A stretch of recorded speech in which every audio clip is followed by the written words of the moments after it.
Hey there, and welcome back to Sound Of, where we dive deep into the albums and musicals that leave their mark not just on our playlists, but in our hearts. I'm your host, Danny, and in this episode, we're taking a journey back to the 18th century, but with a twist. Picture this: founding fathers spitting bars, revolutionary ideals writing the rhythm of hip hop, and Broadway lights turning a forgotten figure into a cultural icon. Yep. We're talking about Hamilton.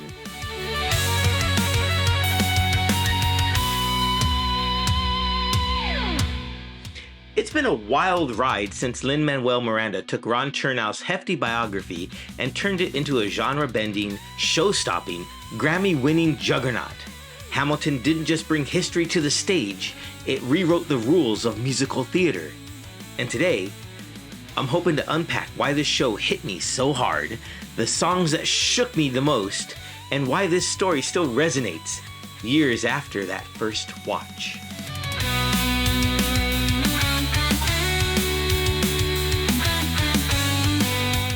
Alright, let's rewind to July 4th, 2020.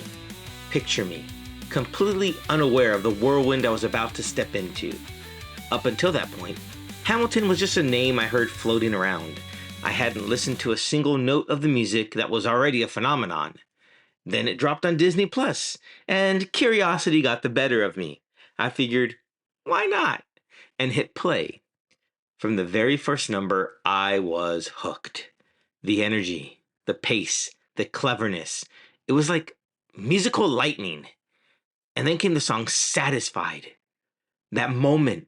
Angelica's rewind, the layered staging, the emotion. It was like someone cracked open the musical playbook and wrote a brand new rule. It hit me that this wasn't just a show.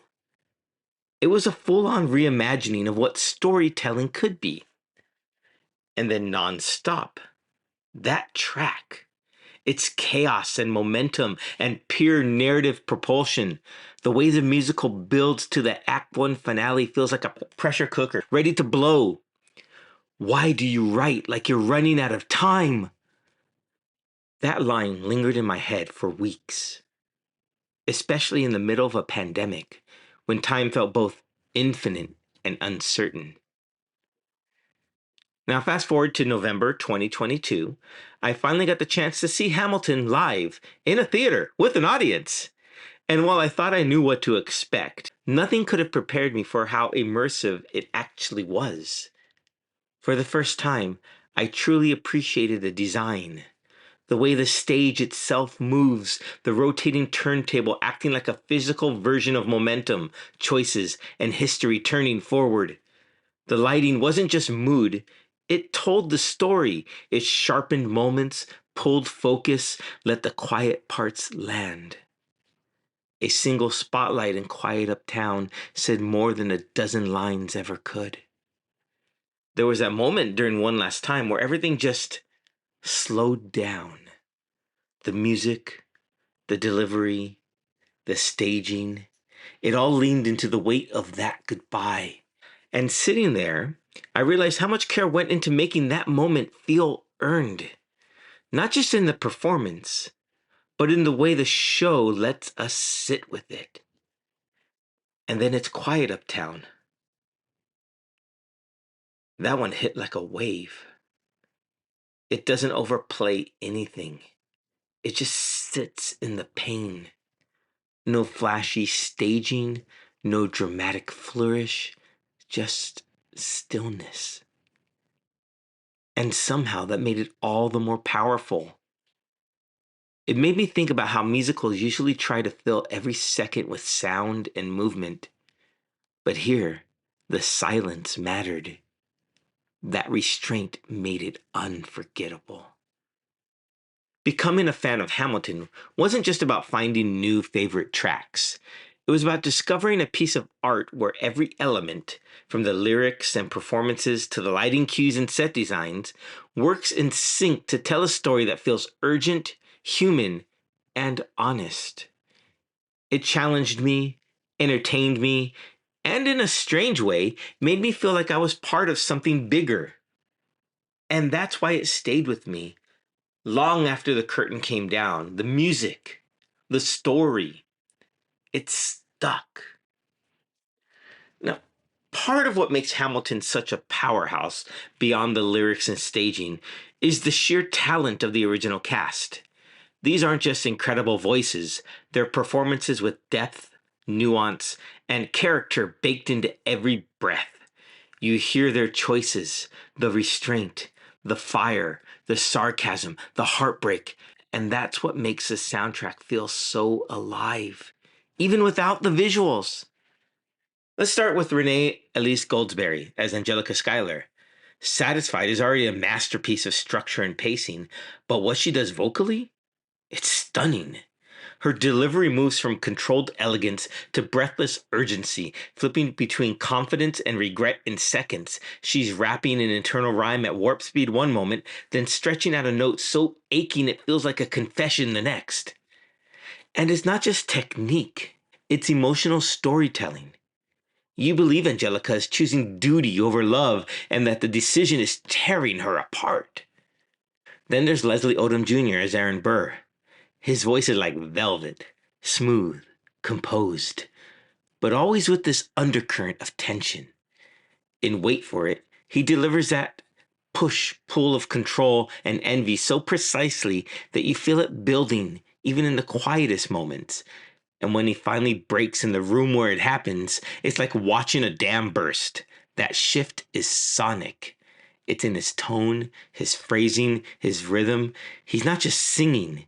He's unspooling Burr's psyche in real time. Christopher Jackson's Washington brings gravitas to every scene he's in, but One Last Time is where he really leaves a mark. There's this steadiness in his voice, measured, grounded, but you can still hear the weight of what he's letting go. It's dignity, not drama. He gives the role so much presence without ever needing to raise his voice. That restraint is part of the power.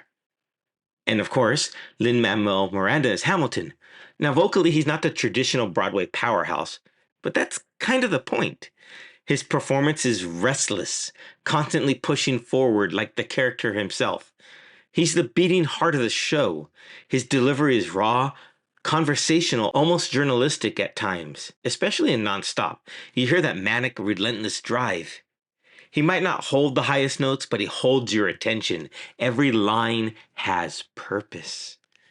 Even the ensemble deserves a shout out.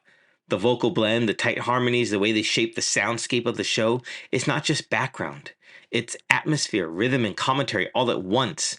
Listen to Yorktown. The way the voices stack, shift, and swirl, it's like audio choreography. So what is it about Hamilton that made it stick with me years after I first hit play on Disney+? It's more than just the clever lyrics and catchy hooks. It's the way this show takes history, dense, messy, and often ignored, and breathes life into it with rhythm, rhyme, and raw emotion. And it's how it takes complex, flawed human beings and turns their ambitions, rivalries, and heartbreaks into something deeply relatable. And maybe, most of all, it's how it sounds. Because the sound of Hamilton is its soul. Whether it's Angelica's sacrifice in Satisfied, Hamilton's relentless drive in Nonstop, Washington's quiet strength in One Last Time, or the devastating calm of its Quiet Uptown. Each song becomes a chapter, not just in a story about the past, but in the emotional story of us, what we strive for, what we regret, and what we leave behind. For me, Hamilton became more than a musical. It became a marker, a before and after. Before, it was just a title everyone talked about. After, it became something I carried with me. And that's the kind of art we celebrate here on Sound Of. The kind that gets under your skin, into your headphones, and stays with you long after the final note fades. Thanks for listening. I'll catch you next time on Sound Of.